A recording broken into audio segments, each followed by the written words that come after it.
right? We have to use the quadratic formula in order to find the solution or the roots of the quadratic equation, that is minus b plus minus root of b square minus 4ac by 2a, okay? Where b, so this formula is basically used to solve the solution of the roots, okay? Now b square, that is under root of b square minus 4ac, we call it as discriminant, right?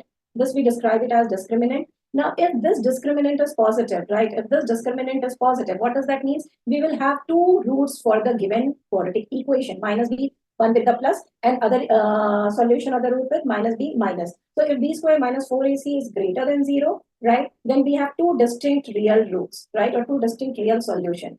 The solution of the roots basically will satisfy the equation. Now, if discriminant is equals to 0, if this discriminant it becomes equals to 0, so that means we will have only one real root. And what is that one real root? That is minus b by 2a, right? Because this becomes 0. So only one real root minus b by 2a. Okay. And if this discriminant is negative, if this is negative, of course, we will not have any real root because this is inside the square root. And of course, on GMAT, we deal only with the real numbers. And a square root of a negative number is not a real number, right? So that's the reason there will not be any real root if the discriminant is negative. So you can come across the question on that is the number of solutions for the given equation, right? You can have then you have to use the discriminant formula. That is root of b square minus 4ac. Now the other way to find the solution or the roots for the quadratic equation is by factoring. I hope the slide is clear. Is it visible or not? Tell me that, please. Can you see the slides? Was it clear? Yeah, it's clear now. Okay, if it's not clear, please let me know. Okay.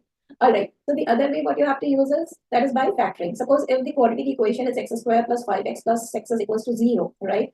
Then you need to find the two numbers, right? Whose sum is the coefficient of x. And in this case, the coefficient of x is what? 5. And the product is the constant term. And what is the constant term here? The constant term is 6. So you need to find the two numbers whose sum is the coefficient of x and the product is the constant term, right? So immediately, what are those two numbers whose sum is 5 and the product is 6? That is 2 and 3, right? The moment you get these two numbers, just add x before that. So x plus 2 and x plus 3. So I hope this you all know, it's all basic, right? So there are two ways in order to solve the quadratic equation. That is one by using the quadratic. You do not use the quadratic formula much often on your GMAT, but definitely you use it in order to find the number of solution. All right. Okay, now moving on to the next question. Let's do this question. So here we have if a times of a plus 2 is equals to 24 and b times of b plus 2 is equals to 24, where a is not equals to b, then the question is asking for a plus b.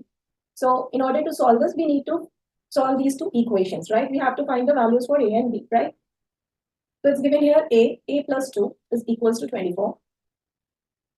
So a square plus 2a is equals to 24. We will convert it to the quadratic form, that is ax square plus bx plus c is equals to 0. So that gives us a square plus 2a minus 24 is equals to 0. Now, what are the factors for this, or what are the two numbers such that the sum of the two numbers is equals to the coefficient of a, that is 2, and the product of those two numbers is minus 2, minus 24. It is minus 6 and 4. 6, yeah, plus 6 and minus 4, right? So the two numbers are plus 6 and minus 4 because the product is minus 24, right? And the sum is 2. Plus 6 minus 4, that is 2. Immediately add x before this. So the factors, we got it as x plus 6 and x minus 4. Now the moment we have the factors, the solution for this equation is x is equals to minus 6 and x is equals to 4. Okay. Oh my God, what am I doing? This is not x, this is a. I'm so sorry. Let me just replace it with x, a. So this is a.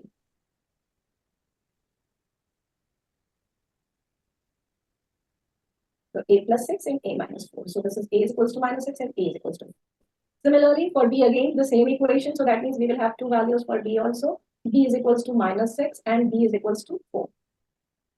Okay, now the question is asking for a plus b, right? The question is asking for a plus b. So we have different values for a and b, right?